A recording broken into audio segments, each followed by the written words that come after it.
This edition of MacVoices is supported by the MacVoices Dispatch, our weekly newsletter to keep you up on all the latest from MacVoices. Watch or listen to MacVoices straight from your email client. Sign up at macvoices.com/newsletter and stay up to date. Welcome to MacVoices. This is the talk of the Apple community, and I'm Chuck Joyner. Folks, we're on the road to Macstock again, talking to people who are going to be presenting at Macstock, talking to maybe some sponsors, talking to maybe some attendees, just trying to give you a flavor for what the weekend will be like and what kind of things you can expect to see. Now, as we record this, Mike Potter has not yet announced the first round of speakers, but one thing he has announced is the Macstock Film Festival. And the coordinator of that film festival is here with us to talk about it, Mr. Wally Cherwinski. Wally, welcome. It's great to see you as always. Hi, Chuck. And as always, it's great to be with you again, and especially to be back on the road to Macstock. Amen. Amen. Yeah. And this year, now you've been a speaker at Macstock before. And you've also brought some interesting things to Macstock as well. But this year, you're going to organize something a little bit different. Well, you and I have both been fortunate over the years to be able to present at Macstock, Chuck. The conference center there is just an outstanding venue. There's great seats, there's great sound, and it's just the right size. And it's so nice, especially to be able to meet people informally, share some ideas, and just hang out before and after the talks. And Macstock is 2 days, but even so, it goes by so quickly, and there are only so many slots available in Mike's schedule for presentations. So I thought, wouldn't it be neat if everyone who comes to Macstock has a chance to present something at the show, especially with this year's theme of create or creativity. So I thought maybe we could have a mini film festival where anyone can submit a short video and have it shown on the big screen to all of the Macstock crowd. And I thought it would be a great way for people to display their creative side and share it with the community. So it's open to everyone. The only caveat is that the videos you should submit shouldn't be any longer than, say, 2.5 minutes. And that way we can show as many as possible. And they should be something that you've put together recently. Could be on your Mac or your iOS device. You could shoot it with a camera, a GoPro, your iPhone. You could even use older footage that you've just edited recently. And I must underline, it's not meant to be a contest. There won't be awards for Best of Show, for example, and unlike the Oscars, hopefully there will not be any controversy. I just want everybody to have fun with it and enjoy seeing some of the creative stuff that other people can make, and maybe get some new ideas for your own videos. So if you're coming to Macstock, July 27th and 28th, and you want to show one of your videos, all you have to do is go to the Macstock homepage. The URL is right down there in the show notes, or just go to Macstock Conference and Expo, that's all one word, .com. And there's a form there, and just send us a note to say that you'll be submitting a video. And even if you don't have one yet, you're just thinking about it, let us know you're planning it, and we will try to save you a spot. I love this idea. Last year, you were instrumental in getting Love Notes to Newton up on the big screen, and it gave Macstock a little bit different flavor last year. It's sort of, instead of looking just at the present and the future, it delved into the past a little bit. And I love this now that you're sort of taking that experience, turning it on its side, and letting the audience be the ones to put things up on the big screen. I think that's a phenomenal way to do it, and I applaud you and you for coming up with it, Mike Potter for accepting it and going forward with it. Well, thanks, Chuck. Yeah, you mentioned last year Noah Leon was with us at Macstock, and he had done a documentary film about the history of the Newton. the rise and fall of the Newton, and he talked to a lot of the people who were part of that long Newton story. And so we invited him to the Macstock, and he basically screened the film for the first time. And it was just a delight talking to Noah, because I met him early on in the process of him making his documentary, and he interviewed me for it. I had a tiny little bit of the documentary, but he's an interesting guy, and a guy full of passion. And this was a labor of love for him to make this documentary and to interview these people. And when you meet somebody like that, with that real spark of creativity and that love of doing something, you can't help but be inspired. And the other thing that got me thinking, a couple of years ago, I had a presentation at Macstock, and it was about different tips and techniques for how to make better videos. And afterwards, a few days after I got back from Chicago, one of the people in the audience emailed me and said something like, hey, thanks for your talk. I really enjoyed it. I got a few interesting tips, and I've decided to try to make a video. And here's a link to it. We did it the other day, and it turned out really well. And let me know what you think.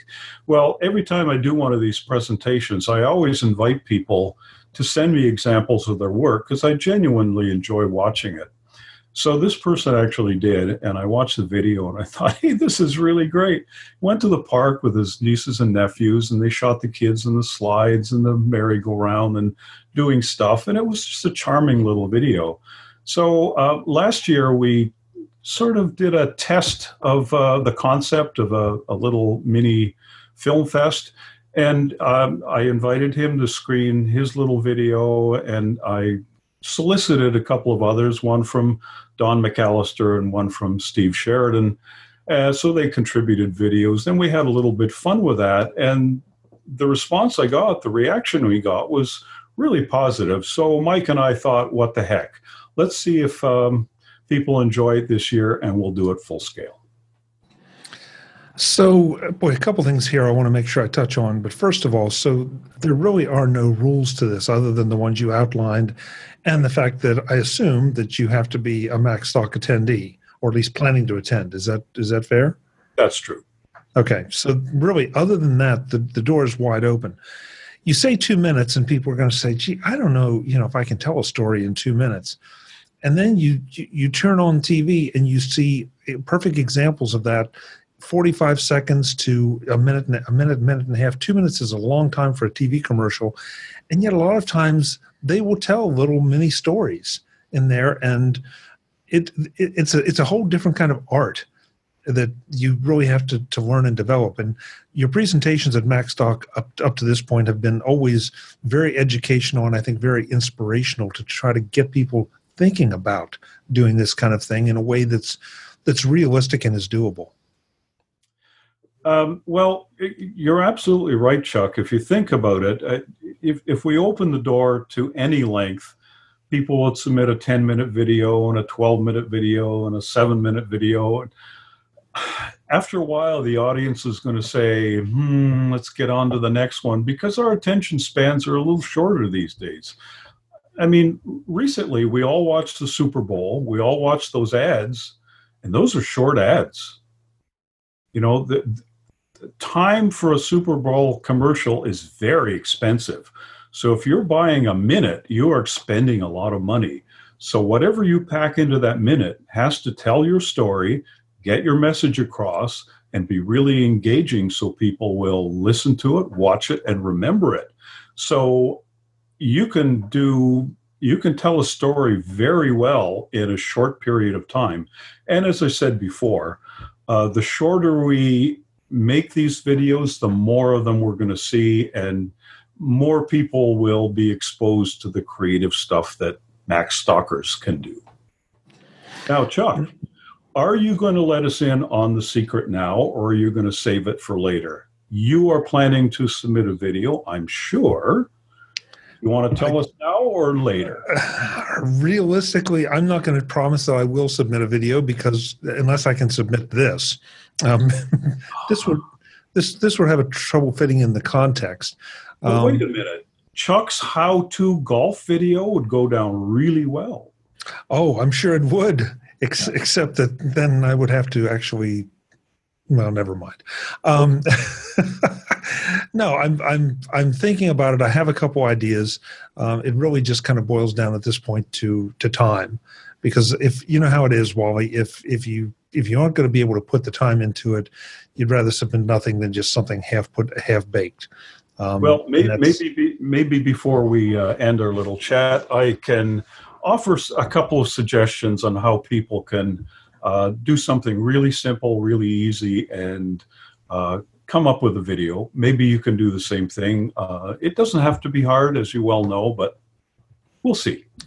Yeah, well, and I did want to mention one other thing, too, that some of you may have already had a little practice on this. I recently started trying to post. I've been trying to find a way to use Instagram to help promote MacVoices, to connect with the Instagram crowd. And okay, so taking a screenshot just didn't seem to do it. And so now I've started trying to edit snippets of our video interviews and post them there. And it becomes a challenge, but it becomes a whole different thing to try to say, okay, I've got exactly 60 seconds. And when I say exactly 60 seconds, I mean Instagram has an algorithm. It's exactly 60 seconds or less. You get no more. To try to use that. So some of you may have already had some of this experience in taking an idea or a project or something and knocking it down to 60 seconds or less. So you've already got that. But Wally, I wanted to make sure that we did, this is a little plug for you, but I want you to talk about it, because you have an ebook out there that is probably one of the best things I've seen from an instructional standpoint, and again, as an inspirational standpoint. And I want you to talk a little bit about that, and where folks can get it, what it is, how it came about, and how they could maybe use it to get them started in this project. Sure, Chuck. Yeah, very kind. Thank you for the kind words.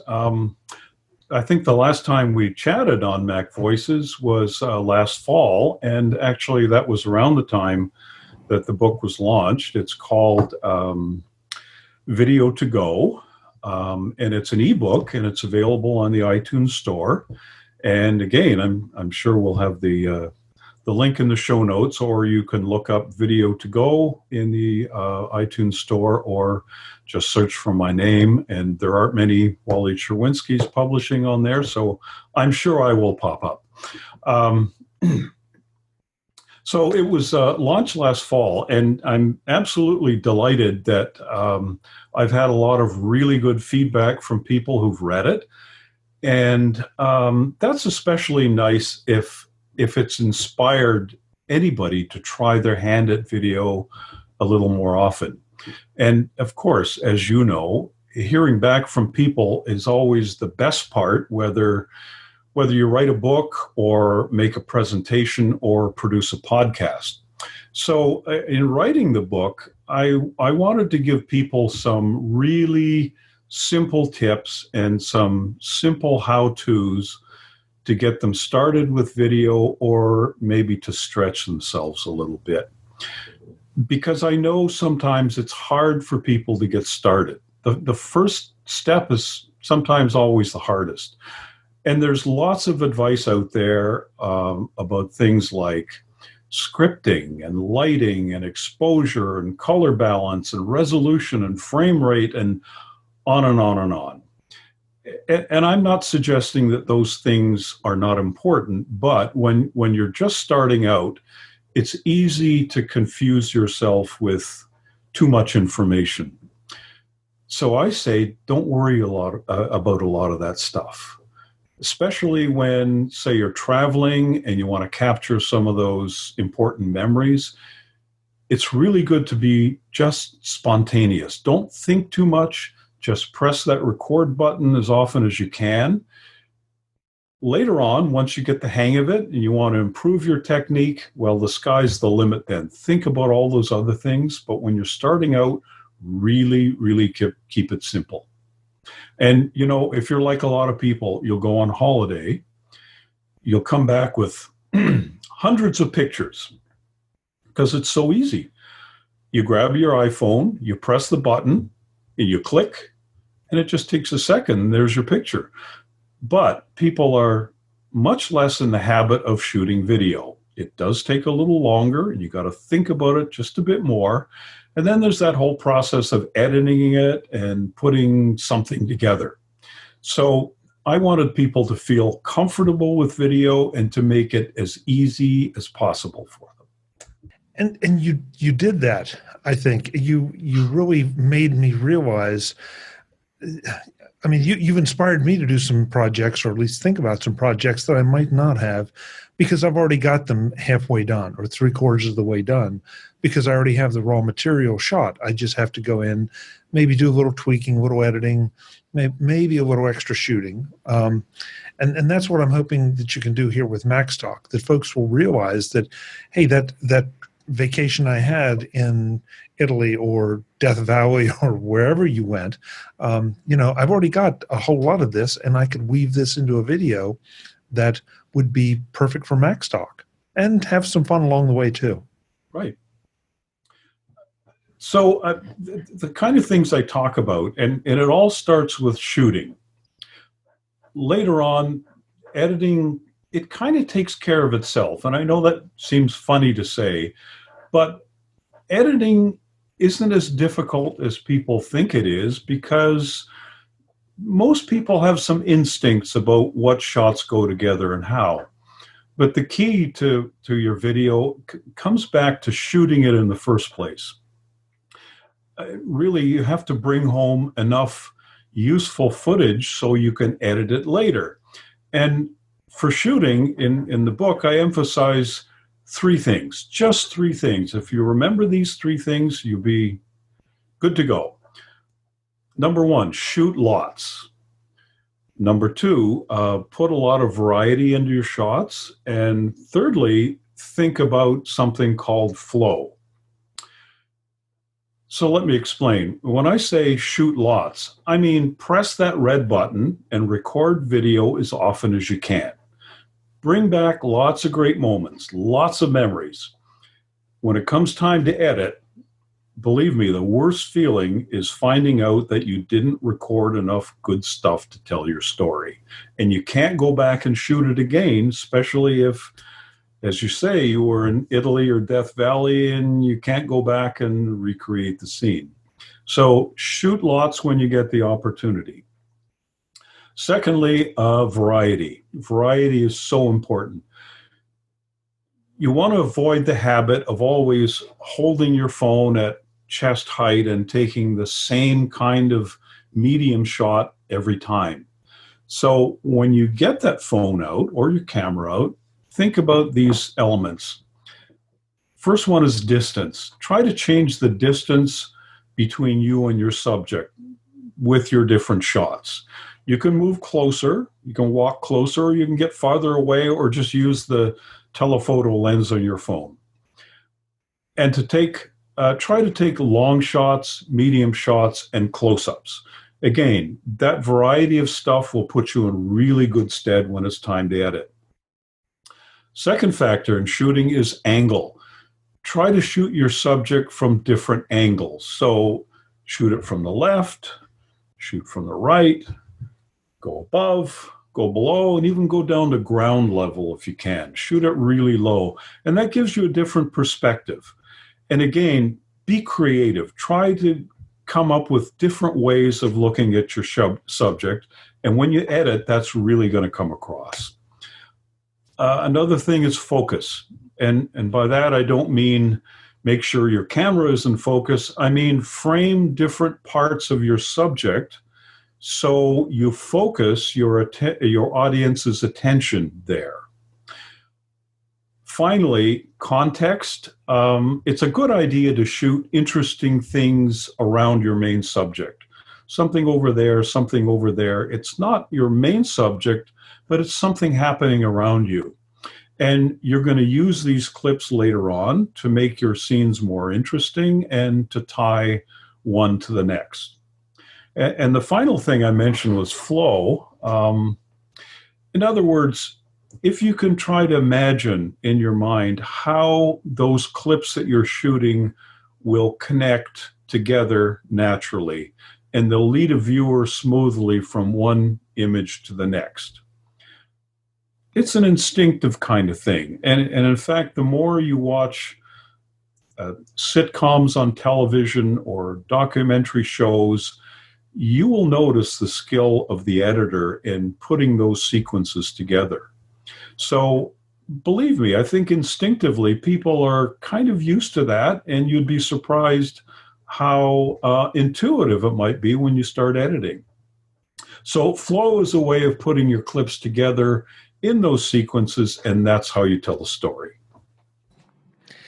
And if that sounds a little bit difficult to understand, or you're not quite even sure how to go about it, think about any report you ever wrote for the office or for school or whatever, that you didn't know what you were doing, so you started somewhere and then you tried to go somewhere else. And along the way, you tried to make logical steps.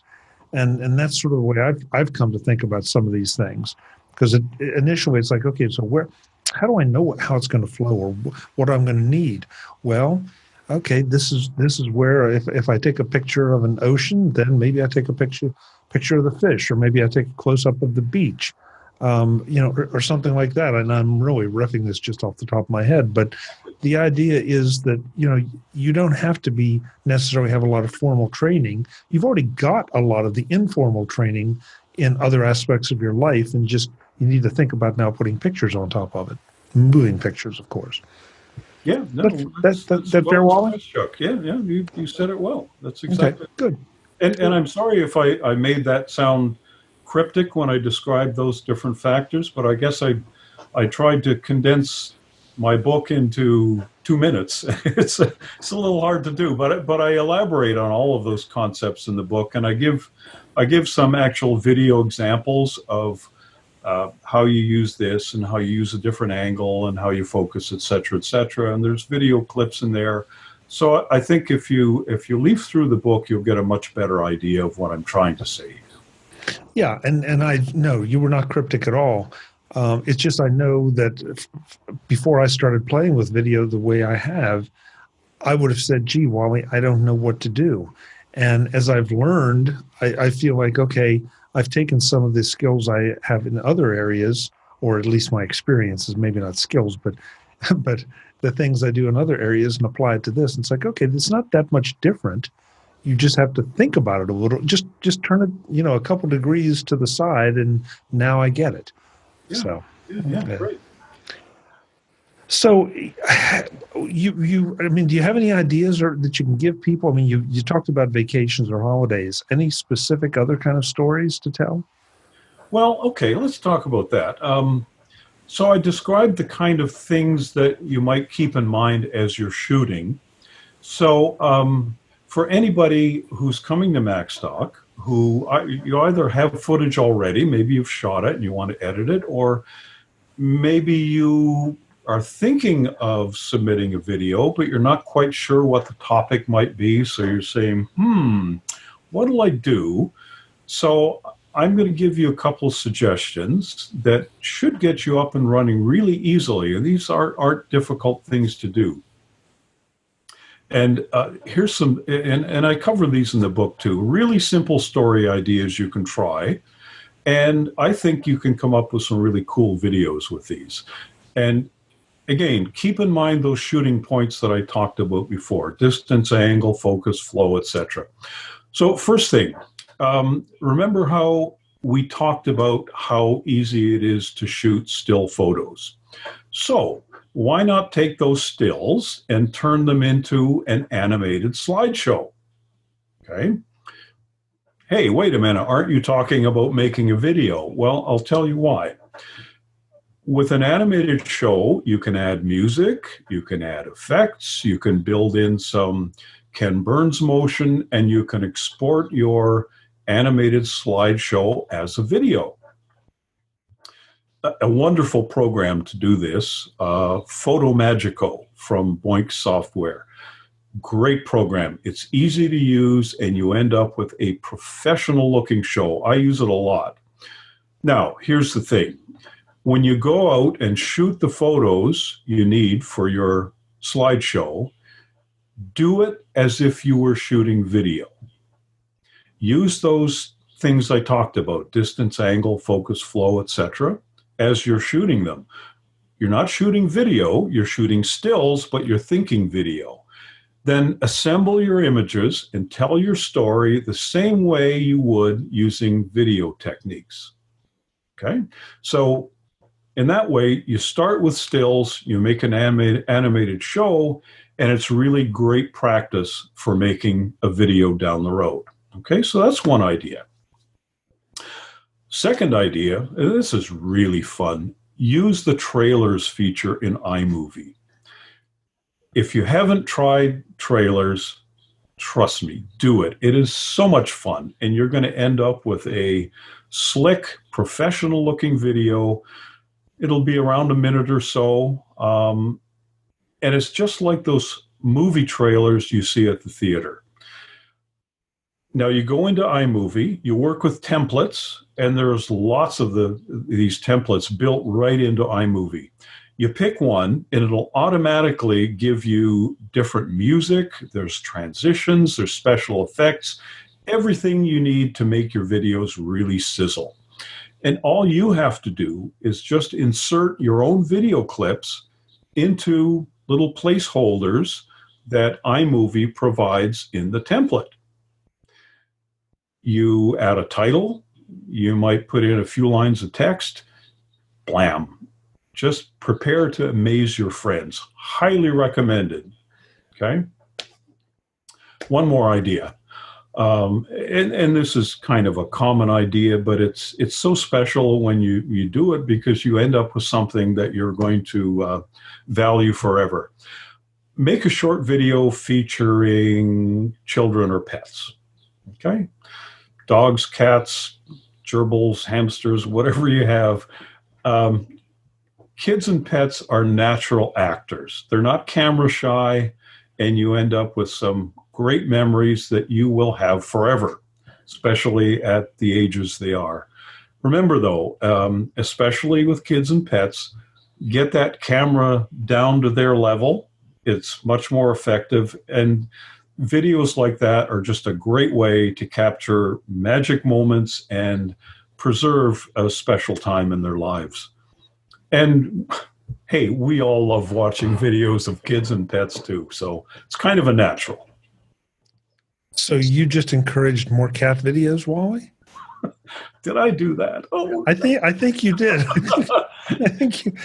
This may be a good example of editing, folks. That's right. That's the key, because there's a big difference between a cat video on YouTube and a video about your pet cat, okay? Because if you edit it, you tell a story about your cat. It isn't just a cat chasing a ball of wool across a rug in one long take of 25 seconds.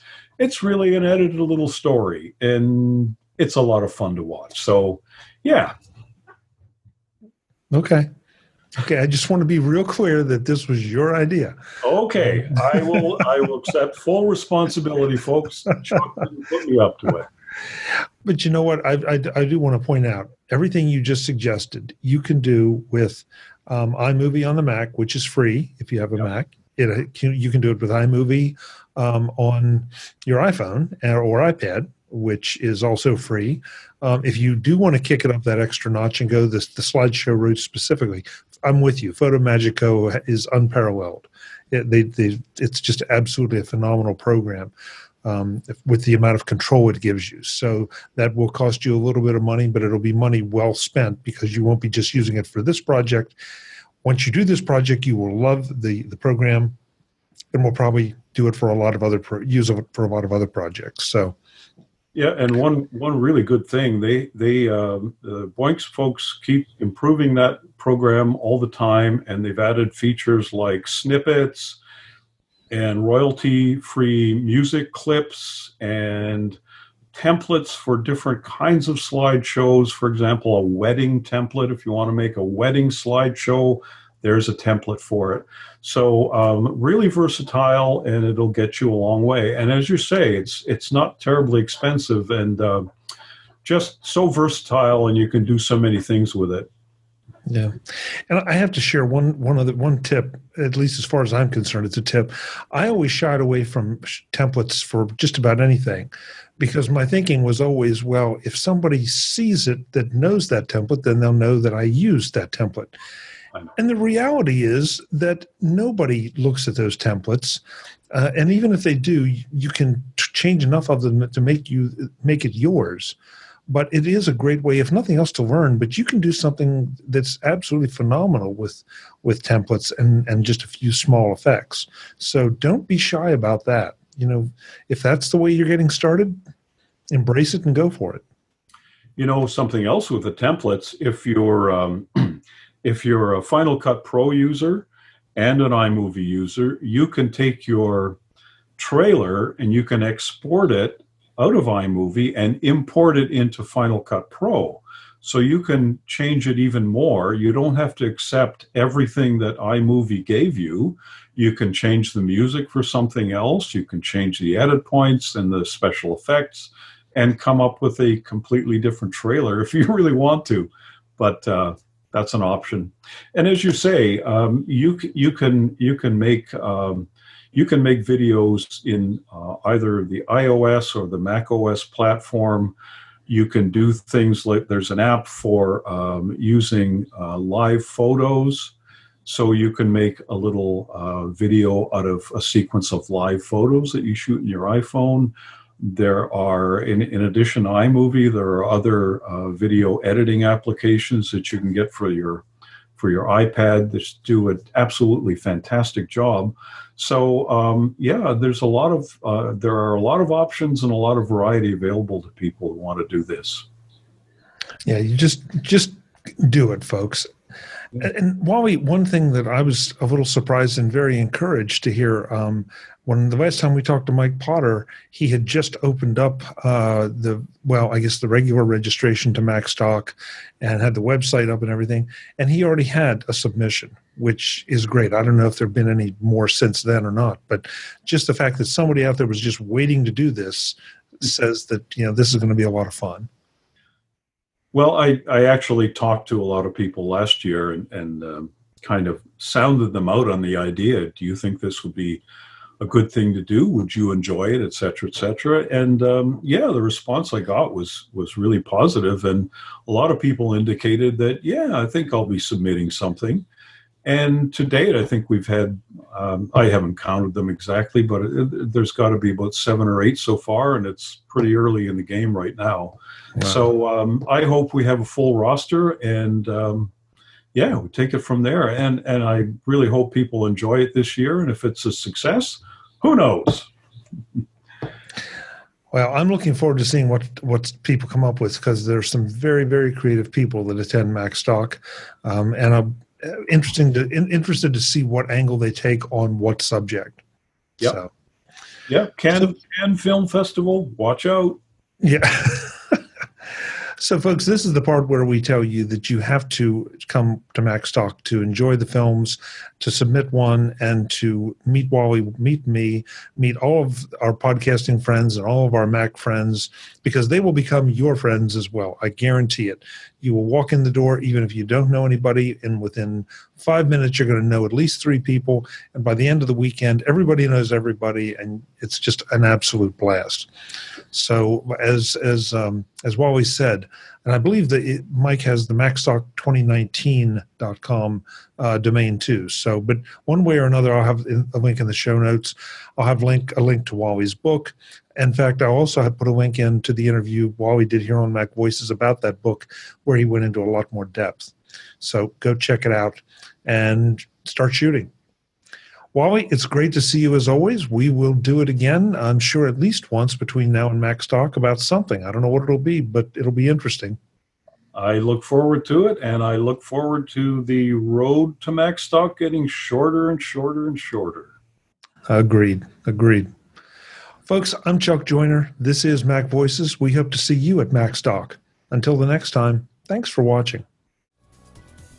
Visit MacVoices.com for show notes and to connect with Chuck on social media. Get involved in our MacVoices Facebook group and get more out of your Apple tech with MacVoices magazine, free on Flipboard. And if you find value in it all, consider supporting us at patreon.com/MacVoices and join these folks who help keep MacVoices coming to you. Advertising handled by Backbeat Media at backbeatmedia.com.